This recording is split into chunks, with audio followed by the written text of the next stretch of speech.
understand that. But I would like to open it up for discussion, and David, who's kind of been our lead person in talking with Pulte in some of those meetings, and also with Paul Janik, is here to help answer whatever questions we can answer. Yes, sir. Can you give us any idea what the alleged range of damages are that we're talking about? Not at this time.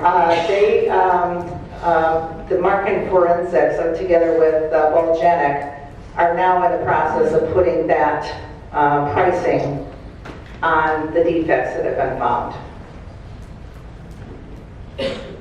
Didn't Pulte give us some money for some items? Yes, Pulte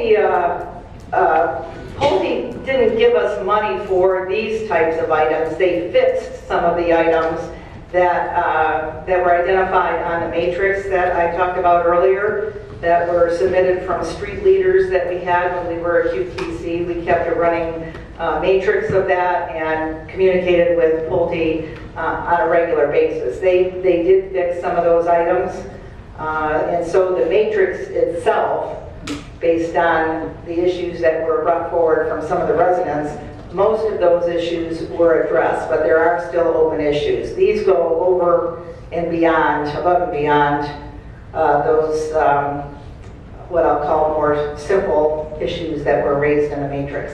Thank you. Yes, Mark? What, in your opinion, is the best way for us to avoid spending as much money on attorney's fees as we would making the repairs ourselves? I think from the estimates that we have, that we unfortunately can't tell you, the room would not like the number that you'd have to be assessed. We spent a lot of money so far, which is a good thing to go after Pulte here.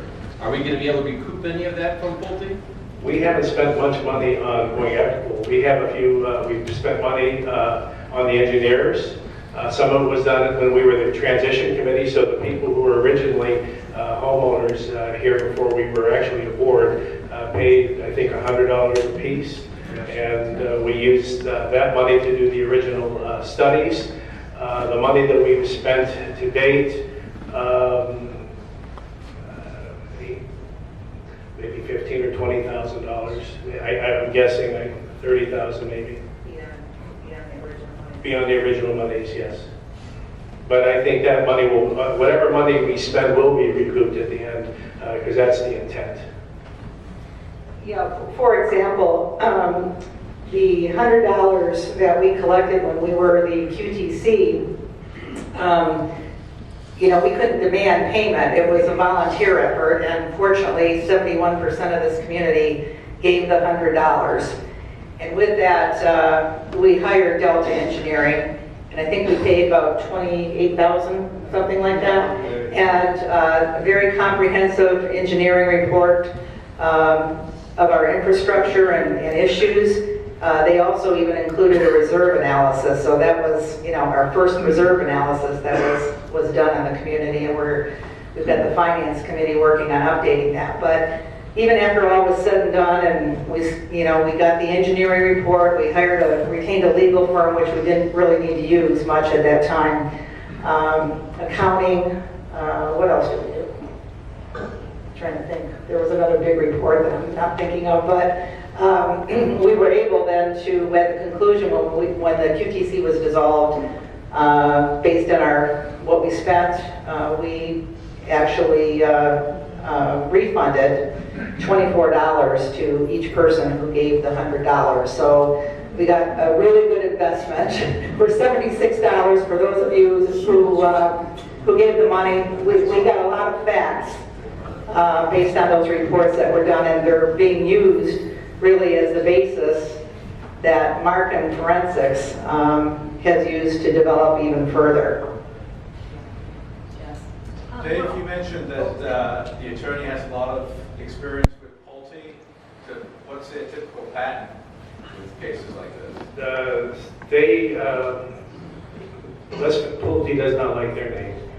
They have six active cases with them, and from talking to people, right now they're doing their Fiddler's Creek, and Fiddler's Creek is in the driver's seat against their developer and the such. We talked to First Residential, who actually is the one who recommended Volcanic, and they said they have command of the situation. They also told us that most of the lawsuits involving Pulte are settled out of court. Now, that doesn't mean that, I mean, not lawsuits, but, you know, the resolution, if it got to a lawsuit, hopefully it doesn't get to that, but they said most are settled before it gets to court. That's been their experience thus far. That doesn't mean that's what's going to happen here. And we tried that. Yeah, I mean, Yes. we have tried that, believe me, in many meetings. Yes. Can you give us an idea of the most serious issues and ones that are most costly to repair? Just get an idea what the issues are. The number one issue is the faulty riprap installation along our shorelines. Yes. Were all the defects discovered and then notification given to them within the time frame where we could still get remedy for it? Oh, yes. Yes. Oh, yes. Okay. Anything else? Okay. Thank you. Thank you very much.